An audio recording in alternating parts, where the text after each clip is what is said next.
नमस्कार दोस्तों। आइए लोशन पुस्तक पर आधारित कुछ महत्वपूर्ण प्रश्नों को हम लोग सॉल्व करते हैं।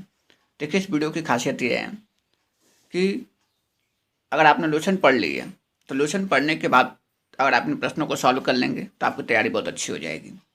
और अगर आपने लोशन पुस्तक को अगर नहीं भी पढ़ा है तो केवल इन प्रश्नों को सॉल्व कर लेंगे तो भी आपकी तैयारी बहुत अच्छी हो सकती है, क्योंकि इन प्रश्नों के उत्तर को यहाँ पर विस्तार के साथ आपको बताया गया है। और यहाँ पर कोशिश ये भी की गई है कि लोशन की हर लाइन से जो भी प्रश्न बनते हैं उस हर लाइन से प्रश्नों को यहाँ पर बनाया गया है। तो चलिए, और निश्चित है आशा यह है कि आप सभी लोगों को ये वीडियो बहुत पसंद आएगा। तो चलिए इन प्रश्नों को शुरू करते हैं। सबसे पहला प्रश्न है कि निम्न में से किस राज्य की तटरेखा सबसे लंबी है। आपके पास ऑप्शन दिया गया है: आंध्र प्रदेश, गुजरात, राजस्थान, केरल। तो आपको ये बताना है कि किस राज्य की तटरेखा सबसे लंबी है। देखिए, इसका सही आंसर जो होगा वो क्या होगा? गुजरात। गुजरात की तटरेखा जो है सबसे लंबी है। और जब बात गुजरात की आई है तो यहाँ से या तटरेखा की जब बात आई है तो आपको मैं बताऊं कि अगर भारत की बात करें अगर हम, तो अगर एक रफली मैप बनाया जाए तो देखा जाए कि साइड में जितने भी स्टेट आपको दिखते हैं, इस साइड में लगभग जो है 9 स्टेट हैं जो समुद्र के किनारे हैं, या उसी को हम लोग कोस्टल प्लेन बोलते हैं, या उसी को, या ऐसे राज्य होते हैं जो तटीय रेखा पर स्थित होते हैं। तो कुल 9 राज्य हैं। तो आपका आंसर ही पता चल गया कि आखिर किस राज्य की तटरेखा सबसे लंबी है। तो आंसर क्या होगा? गुजरात। और कभी कभी एग्जाम में ये पूछा जाता है कि भारत का वो दूसरा राज्य कौन सा है जिसकी तटरेखा सबसे लंबी है। तो आपका आंसर क्या होगा? आंध्र प्रदेश। चलिए, तो अब अगला प्रश्न देखते हैं। अगला प्रश्न है कि भारत का कौन सा राज्य तीनों ओर से बांग्लादेश से घिरा हुआ है। आपके पास ऑप्शन दिया गया: आंध्र प्रदेश, मिजोरम, मणिपुर, त्रिपुरा। इसका सही आंसर होगा त्रिपुरा। क्या होगा? त्रिपुरा। अब जब बात त्रिपुरा की आई तो आइए आपको कुछ और भी बातें बताता हूं कि त्रिपुरा जो है, आज आपको पता होगा कि त्रिपुरा जो है एक संपूर्ण पूर्ण रूप से राज्य बना है। लेकिन प्रारंभ में लगभग बात है 1 जुलाई 1963 की।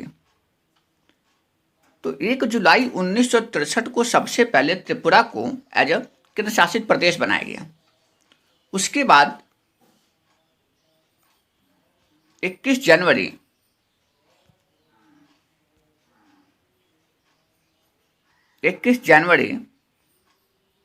1972 को त्रिपुरा को पूर्ण रूप से राज्य का दर्जा दे दिया गया।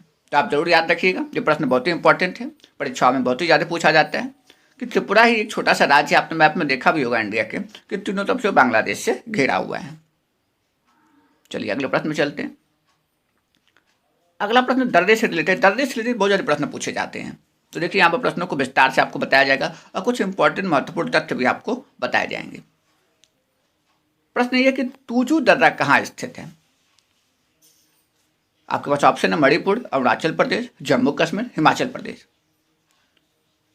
इसका सही आंसर होगा मणिपुर। और जब बात मणिपुर की आई है तो आइए मणिपुर के बारे में कुछ और भी आपको महत्वपूर्ण तथ्य देता हूं, मैं बताता हूं। देखिए, आपको पता होगा कि भारत के पहले प्रधानमंत्री थे पंडित जवाहरलाल नेहरू। ये भारत के पहले प्रधानमंत्री थे और इन्होंने मणिपुर को भारत का गहना कहा था। क्या कहा था? भारत का गहना। तो याद रखिएगा, जब कभी पूछा जाए कि आखिर कौन सा राज्य है जो भारत का गहना है, तो आप क्या बताएंगे? मणिपुर। और इसके साथ साथ मणिपुर को हम लोग साउथ एशिया का द्वार भी कहते हैं। मतलब साउथ एशिया से एंट्री करना हो तो मणिपुर के ही रास्ते से आपको आना पड़ेगा।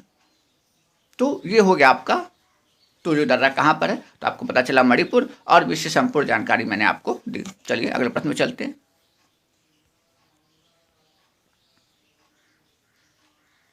अगला प्रश्न है आपके सामने कि किस दर्रे के पास से ब्रह्मपुत्र नदी भारत में प्रवेश करती है। आपके पास ऑप्शन है: बनिहाल दर्रा, बोमडिला दर्रा, यांगयाप दर्रा, माना दर्रा। तो इस प्रश्न का सही उत्तर होगा यांगयाप दर्रा। अब कुछ और भी बातें बताता हूँ आपको। चलिए देखोगे, एग्जाम में जो है आपसे जो मुख्य नदियाँ होती हैं, तो मुख्य नदियों की सहायक नदियाँ भी पूछी जाती हैं। तो पहले मैं आपको यही बता दूँ कि ब्रह्मपुत्र नदी की एक सहायक नदी है जिसका नाम है संकोश नदी। कौन सी नदी? संकोश नदी।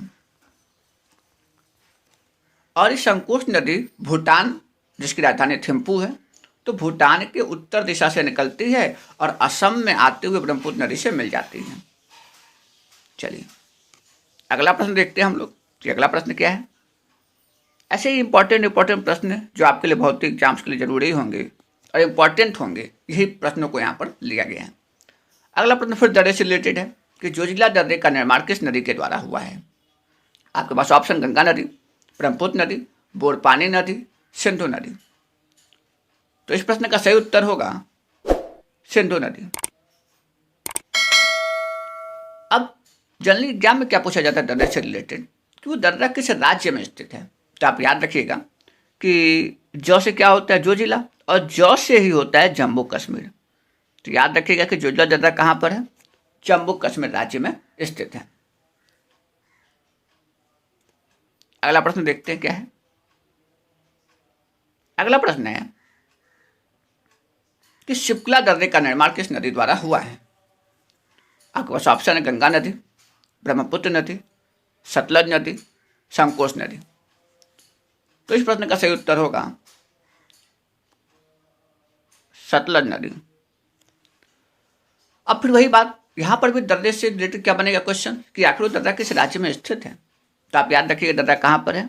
हिमाचल प्रदेश में स्थित है। कहां पर? हिमाचल प्रदेश।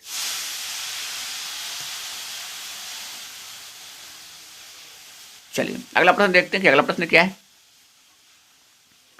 अगला प्रश्न है कि जलपला दर्रे का निर्माण किस नदी द्वारा हुआ है। आपके पास ऑप्शन दिया गया है तीस्ता नदी, ब्रह्मपुत्र नदी, यांग्याप नदी, संकोश नदी। तो इस प्रश्न का सही उत्तर होगा तीस्ता नदी। अब बात यही आती है कि जलपला दर्रा कहां पर है। तो जलपला दर्रा जो है सिक्किम में स्थित है। तो मैंने आपको 3 दर्रे बताए और जो कि आप याद रखिएगा कि आपके एग्जाम्स के लिए बहुत ही ज़्यादा इन तीनों दर्रों से क्वेश्चन बनते हैं। मैंने आपको बताया कि जोजिला दर्रा कहाँ है, तो याद रखिएगा जैसे जोजिला और जैसे जम्मू कश्मीर। फिर मैंने बताया ये कि जलपला दर्रा कहाँ, मतलब किस नदी के द्वारा हुआ, तो तीस्ता नदी, और कहाँ पर स्थित है, तो सिक्किम। आइए अगला प्रश्न देखते हैं। अगला प्रश्न क्या है। अगला प्रश्न, निम्न में से कौन सी नदी असम व अरुणाचल प्रदेश के बीच सीमा बनाती है। आपके पास ऑप्शन है गंगा नदी, ब्रह्मपुत्र नदी, बोरपानी नदी, संकोश नदी। ये भी बहुत इंपॉर्टेंट क्वेश्चन है, वेरी वेरी इंपॉर्टेंट क्वेश्चन कर लीजिएगा, इसको एग्जाम में जरूर पूछा जाता है। आप इस पर का उत्तर दीजिए। इसका सही आंसर होगा संकोश नदी। अभी मैंने थोड़ी देर पहले बताया था आपको कि संकोश नदी जो है भूटान के उत्तर से निकलती है। कहाँ से निकलती है? याद रखिएगा भूटान से, उत्तर से। ये इतना इंपॉर्टेंट क्वेश्चन नहीं है, बट ये इंपॉर्टेंट क्वेश्चन है कि आखिर संकोश नदी किस नदी की सहायक नदी है। तो क्या आंसर होगा उसका? ब्रह्मपुत्र नदी। अगला प्रश्न देखते हैं क्या है। अगला प्रश्न है कि निम्न में से कौन भारत का सबसे ऊंचा दर्रा है। वेरी वेरी इंपॉर्टेंट क्वेश्चन है, आप इसको टिक कर सकते हैं, लिख सकते हैं।